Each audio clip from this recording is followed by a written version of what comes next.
खासदार आणि आमदारांना आव्हान दिलं होतं. ओमराजे निंबाळकरांनी आता जोरदार प्रत्युत्तर दिलं. आम्ही जनतेच्या प्रश्नाला घेऊन किरकिर करणारच. मुख्यमंत्र्यांनी त्यांना महाराष्ट्राचे पालकमंत्री पद द्यावं आणि आमचा खरंच सामना होऊ द्यावा असं आव्हान त्यांनी भाजप आणि नितेश राणे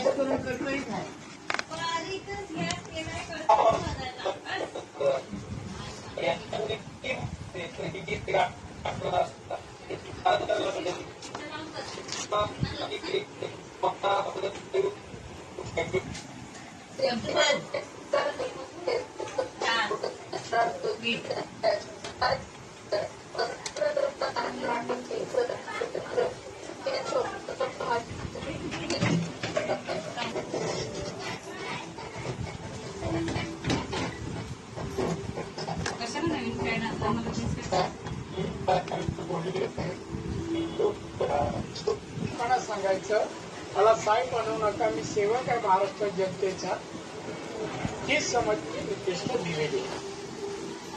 बातमीपत्रामध्ये आता पाहूया टॉप 18 टॉप 18